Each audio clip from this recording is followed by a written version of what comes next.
영블리의 비밀노트 일요일 방송 시작하겠습니다. 다음 주 증시 주요 일정 챙겨보겠습니다. 네, 2월 23일 이제 월요일은 2월 미국의 댈러스 연방은행에서 발표하는 제조업 지수가 나오고요. 24일에는 중국의 2월 대출 우대 금리가 결정되고 트럼프 2기 행정부에서 이제 트럼프 대통령이 첫 국정 연설을 좀 할 예정이라고 합니다.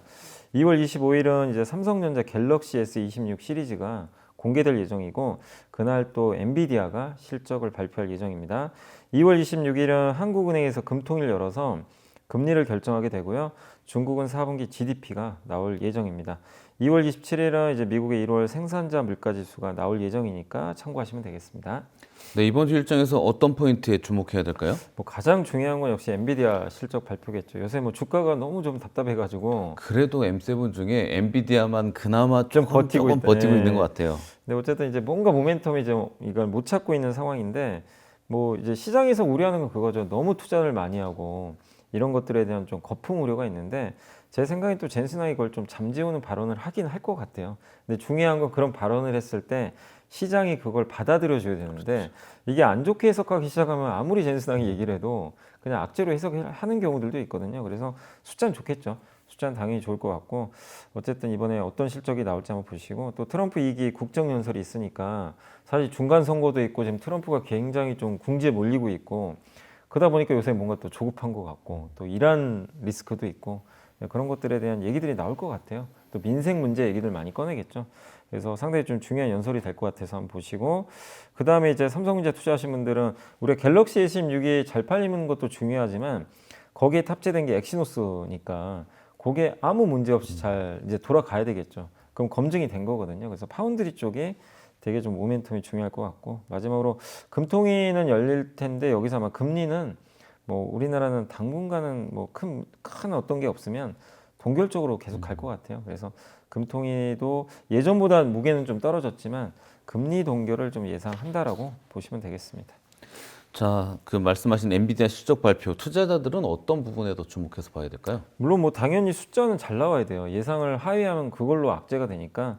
근데 그게 당연히 중요하겠지만 항상 잘 나왔거든요. 그래서 이번에도 큰 이변 없으면 뭐 예상보단 잘 나올 것 같은데 첫 번째 우리가 관찰해야 될 건 이제 블랙엘, 이 GPU 수요가 지금 계속해서 좋은지를 한 번 더 검증하셔야 되겠고 다만 여전히 좋을 것 같은 게 메타가 얼마 전에 이제 엔비디아랑 파트너십 맺었죠. 네. 그래서 수백만 개의 GPU 도입을 한다라고 좀 밝혔기 때문에 블랙의 수요는 여전히 뭐 좋지 않을까 이렇게 보고 있고 알파벳도 최근에 엄청난 투자를 발표했잖아요. 그런 것들이 대부분 또 블랙의 수요랑 다 연결돼 있거든요. 그래서 수요 쪽은 좀 예상보다는 좋지 않겠냐 이렇게 보고 있고 그 다음에 이제 제일 중요한 것 중에 하나가 이제 루빈이죠. 베라 루빈이라는 이 플랫폼이 원래 올해 하반기에 나오는데 이게 혹시라도 일정이 늦어지면 조금 악재가 될 수밖에 없어요. 근데 이게 당겨진다면 또 굉장히 호재가 되거든요. 최근에 좀 당겨질 거는 또 루머도 있어요. 그래서 이걸 지금 우리가 확인을 해야 됩니다. 젠슨항 CEO의 입에서 실제로 그러니까 스케줄대로 하반기에 나올 건지 조금 당길지 아니면 이제 피치 못할 뭔가 공급망 문제로 또 이걸 연기시켜 버릴지 이 세 가지 중에 하나잖아요. 그래서 결론적으로는 요 루빈 GPU 요게 이제 어느 시점에 나오느냐가 상당히 중요하고 여기에 HBM4가 들어가요. 그렇기 때문에 우리 삼성과 하이닉스한테 굉장히 중요한 이슈입니다. 그래서 루빈 플랫폼 일정을 한번 보시면 좋겠고 그다음에 데이터 센터 매출 성장률도 여전히 좋게 나올 것 같은데 매출 총 이익률이 최근에 조금씩 떨어지고 있거든요. 그래서 이익률이 다시 한번 반등하는지 한번 좀 지켜보시면 좀 좋을 것 같습니다. 그래서 이번 실적도 좋을 것 같고 여러 면에서 뭐 좋은 얘기들을 하겠지만 저는 개인적으로 제일 핵심은 루빈, 루빈 일정이 무조건 제대로 나와야 되지 않을까. 그렇게 좀 제대로만 나온다면 일단 불확실성이 좀 해소되면서 주가에도 좀 긍정적으로 작용하지 않겠냐 이렇게 좀 생각을 하고 있습니다. 궁금한 게 HBM4를 삼성이 먼저 그걸 통과했잖아요. 네. 하이닉스는 일정이 앞으로 어떻게 된대요? 하이닉스도 통과한 걸로는 알려져 있는데 이제 좀 늦게 들어가는 거죠. 근데 저번에도 최태원 회장과 그 젠슨항 CEO가 서로 만났더라고요. 미국에서 만났는데 그 젠슨항 CEO가 약간 뭐 당연히 하이닉스와 관계 좋다는 식으로 칭찬을 하면서도 약간 뼈 있는 말을 하더라고요. 경쟁은 불가피하다. 그 얘기는 그거죠. 이제 삼성과도 경쟁해야 된다. 그러니까 우리가 영원히 물량을 다 줄 수는 없다. 그 느낌이죠. 그러니까 엔비디아 입장에서는 삼성이 잘해주는 게 사실 더 좋아요. 당연히 그럼 가격을 낮출 수가 있거든요. 하이닉스만 독점하면 되게 공급도 제대로 안 될 수도 있고 예, 가격이 비싸지니까. 근데 어쨌든 HBM4는 일단 기본적으로 되게 비쌉니다. 삼성이 들어온다고 해서 싸지진 않겠지만 이 벤더가 2원화 되는 거랑 3원화 되는 거 독점은 되게 다른 문제잖아요. 그래서 아마 그 내용을 그 발언을 이렇게 종합해 보면 삼성이 들어가는 건 거의 확실해진 것 같고, 다만 시장에서는 일단 50%는 하이닉스, 삼성이 25, 마이크론 25 이렇게 예상은 하고 있는데, 마이크론이구나. 예, 근데 어쨌든 하이닉스가 아직까지는 예, 왜냐하면 지난 몇 년 동안 하이닉스랑 엔비디아가 되게 오랫동안 HBM 사업을 같이 해왔잖아요.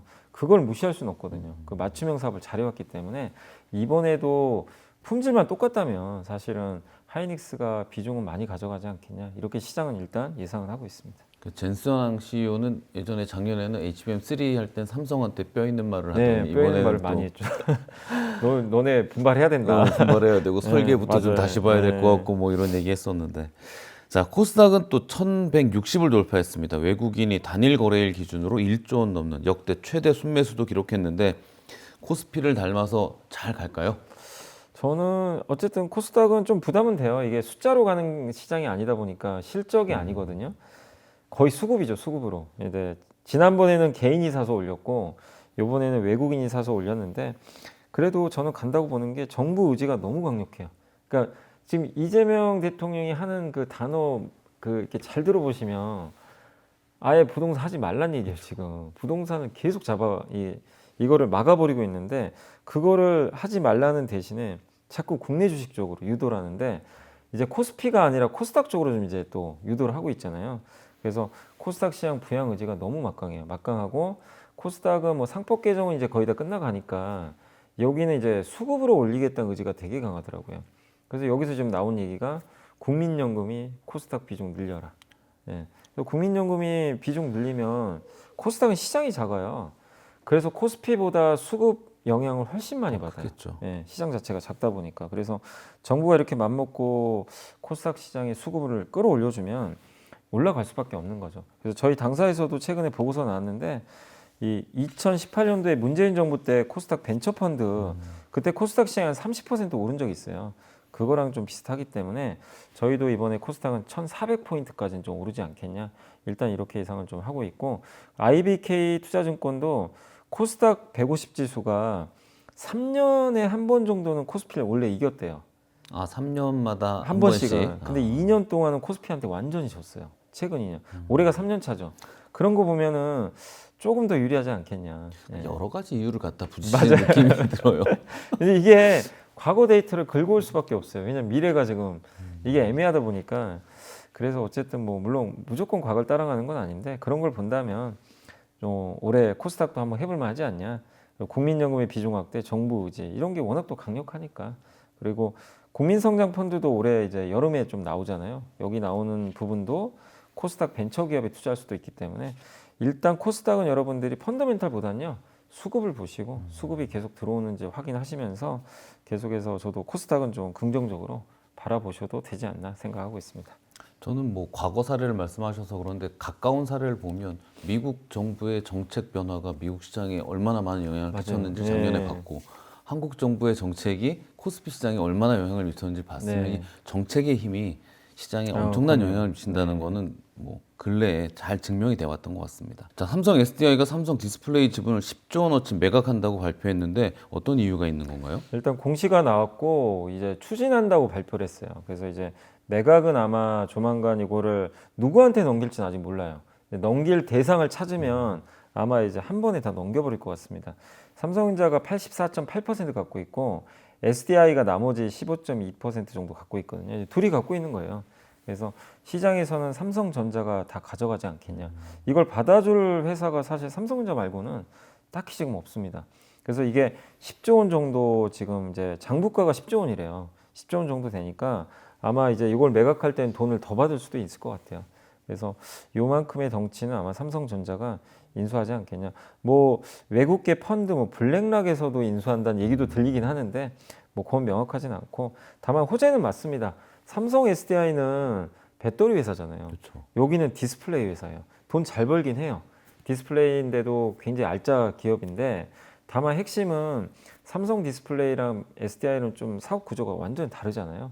그렇기 때문에 그런 걸 본다면 이 지분을 가져가는 것보다는 좀 될 수 있으면 높은 가격에 현금화해서 삼성 SDI가 지금 차입금이 좀 많은 편이거든요.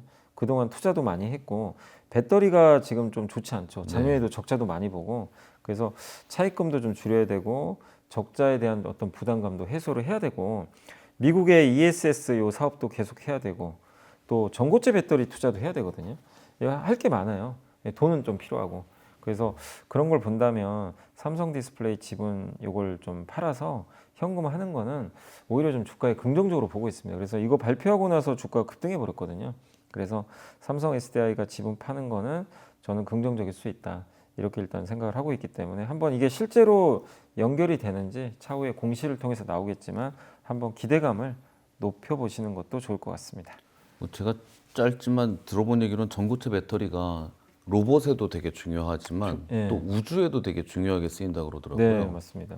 그래서 전고체 배터리는 어쨌든 이게 안정적이죠. 이게 그 액체가 아니다 보니까 고체 전해질이다 보니까 그렇죠. 그리고 사실 전기차에도 되게 좋아요. 이게 들어가면 수명도 증가하고 근데 이제 만들기가 너무 어렵고 가격이 비싸니까 그게 좀 문제긴 한데 어쨌든 요거를 우리나라에선 삼성 SDI가 지금 가장 먼저 만들 가능성이 높거든요.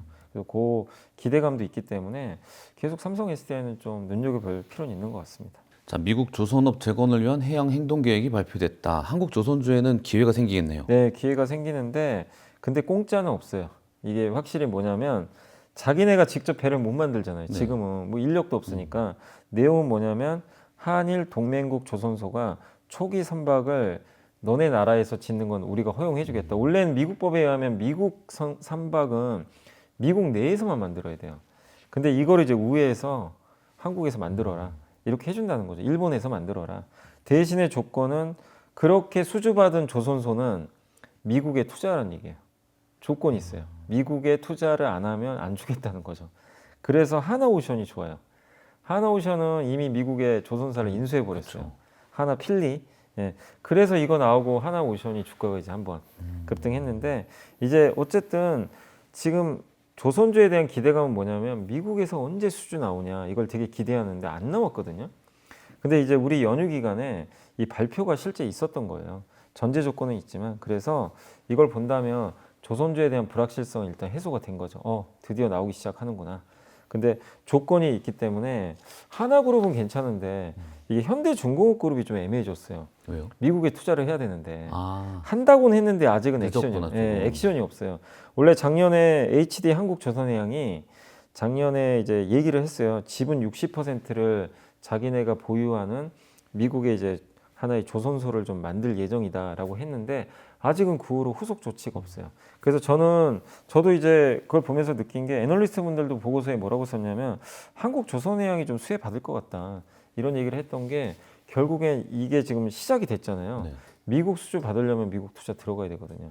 그러면 아마 한국조선해양이 뭐 조만간 미국에 투자할 가능성도 좀 배제할 수 없죠. 작년에 하나처럼, 재작년에 하나처럼. 그래서 한번 한국조선해양도 한번 들여다보시고 한화 시스템 주가가 엄청 올랐어요. 사실 우리가 우주 때문에 오른 거로 생각하지만 한화 시스템이 하나 필리조선소의 최대 주주예요. 거기가 지분이 제일 많아요. 그래서 최근에 올라간 거랑 무관하지 않거든요. 그래서 한국조선해양도 한번 눈여겨볼 필요는 있는 것 같습니다. 잘 봐야겠네요. 자, MLCC 이게 전력 조절 장치 같은 거죠? 맞아요. 댐 같은 거죠. 예. 전기 가둬놨다가. 그 MLCC가 요새 급등하는 삼성 전기가 15% 올랐고 이 무라타라는 일본 회사가 제일 앞선 회사죠. 네, 맞습니다. 여기가 왜 이렇게 뜨는 거예요? 여기 이제 CEO가 조만간 가격을 올려야 될 것 같다. 여기도 막 MLCC. 그 메모리가 예, 저런 막 그런 약간 거예요? 비슷한 느낌이 있나 봐요. 그리고 3, 5년간 투자 열풍이 이어질 것 같다. 그러니까 우리가 생각했을 때는 빅테크들이 투자하는 게 너무 좀 많아 보이는데 여기도 똑같죠. 또 무라타 현업에 있는 씨는 사람들은 3, 5년 투자가 폭발할 것 같다는 거예요. 얼마 전에 TSMC CEO도 똑같은 얘기했죠. 수요 너무 많다 지금. 우리 투자 늘려야 된다. 비슷한 결이에요. 이걸 생각한다면 지금 과잉 투자라고 보기가 어려운 거죠. MLCC도 보통 스마트폰에 많이 들어가요. 네. 여기 다 들어가고요. 진짜 좁쌀처럼 생겼다고 하더라고요. 그 자동차.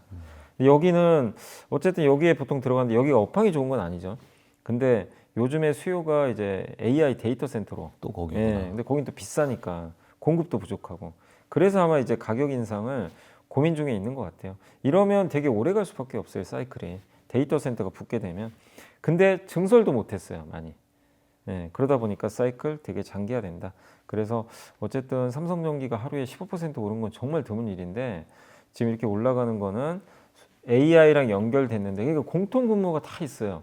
AI의 직수혜를 받으면서 공급이 없어야 돼요. 희소성.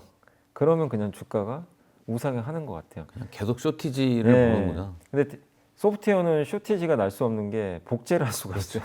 그래서 그게 좀 어려운 상황이고. 그래서 이런 것들이 이제 삼성전기, 우리나라에 또 MLCC 업체들이 몇 개 있는데 뭐 사마콘덴서 몇몇 업체들한테도 긍정적으로 작용하겠죠. 그래서 MLCC가 이제 그런 이슈 때문에 올라갔다라고 보시면 좋겠습니다. 그러니까 MLCC라고 하면 쉽게 설명하면 모든 부품이나 장비에 전력이 세게 들어가거나 적게 들어가나 일정치가 않은데 MLCC가 맞아요. 그걸 일정하게 유지시켜주는 장치. 제어해줘야죠. 근데 이게 로봇의 각 액추에이터나 이 부품 사이사이에 다 들어간다고 다 그러더라고요. 들어가야 돼요. 그러니까 MLCC는 모든 전자기기엔 다 들어가니까 없어서는 안 되는데 지금은 데이터 센터가 제일 크고 이제 말씀하신 대로 로봇이 열리면 또 거기도 거기에도. 같이 열리는 거죠. 자, 최근 미국 경제에 대한 낙관적인 시각이 강화되고 있다고 하는데 그동안 좀 우려가 있었잖아요. 예. 어떤 변화가 있는 거고 우리한테는 어떤 영향이 있을까요? 근데 이제 이 데이터를 보시면 아마 이제 여기 시청하시는 분들도 뉴스들을 많이 통해서 미국 경제 뭐 K자형 양극화, 뭐 소비 안 좋다 이런 뉴스도 저기 뭐 부자들은 또 좋은데 이거 안 좋은 거 아니냐 이런 시각들은 되게 많이 갖고 계실 텐데 일단은 미국 경제 낙관적으로 보셔도 돼요. 예. 왜냐하면 지표가 좋아요. 특히 해외 투자 은행들, IMF, 세계은행이 26년 성장률 전망치를 작년에 좀 낮게 봤거든요. 다 일제히 이번 2월에 다 올려버렸어요. 그러니까 세계 주요 투자 은행들은 2.3에서 2.8로 올려버렸고요. 그 다음에 세계은행이 1.6에서 2.2까지 크게 올려버렸습니다. 그리고 미국의 경기 침체 확률 추정치가 작년 4월에 30%를 넘었어요. 경기 침체 확률이. 지금은 18%밖에 안 됩니다. 침체 없다고 보는 거죠. 예. 그리고 이제 경제 서프라이즈 지수라고 하는데 실제 그 예상하는 수치랑 실제 발표된 경제 지표 있죠. 네. 요 차이가 크면은 당연히 올라가겠죠. 네. 그럼 서프라이즈한 수치가 올라갈 텐데 CT 경제 서프라이즈 지수가 25년 12월에 0.5를 기록을 했거든요. 지금 얼마냐면요. 53.4예요. 그러니까 이게 가파르게 이렇게 올라가요. 그리고 경제 성장률 전망치도요. 올해 들어서자마자 이렇게 올라갑니다. 수직으로. 성장률 전망치가 그러니까 지금 1, 2월 요 한두 달 사이에 갑자기 미국 경제의 낙관론이요. 바뀌어 버렸어요. 되게 좀 밋밋할 줄 알았는데 근데 경제 지표들도 최근에 아시겠지만 고용 지표도 되게 잘 나오고 GDP 성장률도 괜찮을 것 같고 그래서 지금 생각보다 우리 생각보다 되게 좀 괜찮다고 합니다.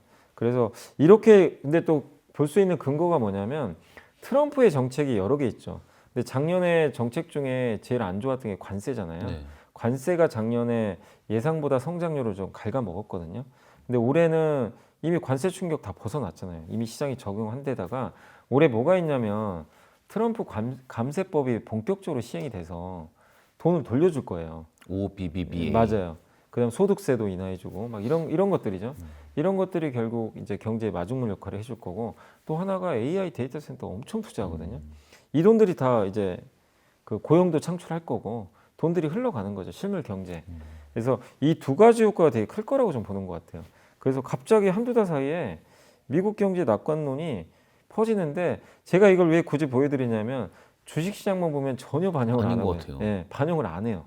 왜냐하면 아직도 미국에 보면은 양극화 되게 심한 것 같고 AI 투자해서 뭐 경제 좋은 거는 그래 뭐 알겠는데 돈은 언제 벌 건데 약간 여기에 대한 부분들 또 기술주들 가격 부담 뭐 이런 게 있다 보니까 아직은 시장에서 이걸 반영을 제대로 안 하는 것 같지만 저는 이게 되게 중요한 이슈라고 보는 게 지금 미국 증시가 지지부진한데 경기까지 둔화된다 꺾인다는 신호 나오면 되게 안 좋거든요.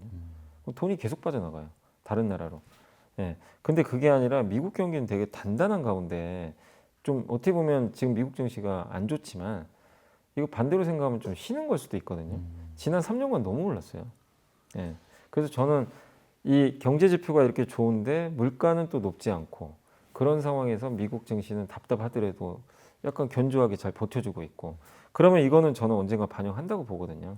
그래서 경기 좋고 예, 매크로 지표 그렇게 나쁠 건 없기 때문에 요걸 한번 염두에 두신다면 이게 무조건 맞다는 아닌데 한두 달 사이에 이렇게 미국 경제 성장률 전망이 이렇게 급격히 올라가면 이건 굉장히 지금 실제 좋다는 얘기거든요. 데이터가. 그래서 미국 증시도 안 간다고 너무 답답해 하실 필요는 저는 없지 않나 이렇게 생각하고 있습니다. 그 박종훈 그 전 KBS 기자가 네. 진행하는 채널에서 연휴 기간에 올린 내용을 보면 그런 얘기를 하시더라고요. 베센트가 계획적으로 네. TGA 잔고, 정부 자금을 유동성을 묶어 놓으면서 상반기에는 좀 주가를 잡고 네. 있다가 선거 직전에 다가가면 이렇게 돈을 풀어서 주가를 살리지 않겠느냐, 네. 이게 선거 전략 아니냐 이런 얘기를 하시던데 다 좋은데 주가만 안 올라가니까 또 그 말이 맞는 것 같다는 생각도 네. 들기도 하네요. 근데 반면에 오늘 아침 뉴스도 그렇고 미국의 이란 공격 위협이 좀 가시화되고 있는데 이런 게 유가를 올릴 것 같거든요. 근데 이게 좀 제일 문제죠. 유가 튀면은 한번 부러져 버릴 수도 있어요. 잘못하면. 왜냐하면 지금 트럼프 대통령이 10일 이내에 저번에 베네수엘라도 쳐버렸기 때문에 이게 저러다 말지가 아니라 진짜 하면 이제 좀 약간 부담될 수밖에 없죠. 그래서 실제로 이란이 지금 호르무즈 해협이 전 세계 원유 물동량이 20%거든요. 여기 통과하는 게 거기를 일단 일부 좀 폐쇄시켜 버렸어요. 군사훈련 실시하겠다고. 그러니까 지금 미국과 맞서겠다는 얘기죠. 러시아랑 같이 훈련하고 예. 있던데. 그래서 이게 지정학적 리스크가 커지고 혹시라도 트럼프 대통령이 진짜로 공격을 해버리면 일단 유가는 튀어버리겠죠. 단기적으로. 그래서 지금 유가가 66달러까지 올라왔는데 여기서 80달러까지 간다는 얘기도 있어요. 만약에 실제 전쟁이 나버리게 되면. 근데 중동 전쟁은 장기화되진 않았어요. 그동안 이스라엘도 그렇고 보면은 일단 하고 그냥 금방 끝났는데 제일 걱정되는 건 이제 우크라이나처럼 장기화되면 이건 진짜 문제가 심각합니다. 그러진 않겠지만 그래서 만약에 혹시라도 공격이 된다면 그 속도가 중요한 것 같아요. 그리고 빨리 끝나면은 오히려 불확실성 끝나서 오히려 증시엔 더 좋아요. 나중에는. 근데 이게 공격하고 나서 근데 이란이라는 나라가 또 작은 나라도 아니고 이게 진짜 길게 늘어져 버리잖아요. 유가가 계속 괴롭힐 거예요. 근데 트럼프가 그걸 모를 리도 없고 그러면 선거에서 지게 되거든요. 그렇죠. 예. 그래서 일각에서 어쨌든 공격 못한다라는 의견도 좀 많이 있는데 이걸 지금은 알 수 없고 트럼프가 10일이란 시간을 줬잖아요. 여기서 합의가 된다면 어쨌든 극적인 합의가 된다면 뭔가 또 분위기 바뀔 수 있고 지금 아마 이제 트럼프가 요구하는 거는 이란 보고 핵무기 포기해라. 이란은 포기 못하겠다. 요거 이제 절충안이 나와야 될 것 같은데 어쨌든 또 근데 트럼프가 되게 또 잘하는 것 중에 하나가 협상은 또 잘하는 편이에요. 어떻게든 뭔가 얻어내긴 얻어내는데 10일 안에 얻어내길진 모르지만 일단 이 부분은 일단 부담은 맞기 때문에 여러분들이 유가 부분은 조금 경계감은 좀 갖고 있어야 될 것 같습니다. 이게 예전부터 트럼프 대통령이 10일 이내라고 얘기한다고 해서 10일 안 기다려 주거든요. 맞아요. 그 전에 3, 4일 만에 맞아요. 뭔가 액션을 하기 때문에 네. 이란도 그걸 알고 있어서 빠른 협상이 진행되지 않을까 네. 기대해 봅니다. 자, 한일령으로 인해서 중국인들이 춘절 첫 주에 일본 대신 우리나라를 많이 방문했다고 합니다. 제가 아는 분이 일본에 다녀오셨는데 근래에 네. 관광지에 가도 중국 관광객들이 많이 안 보였답니다. 진짜로 급감했나 보네요. 네. 네.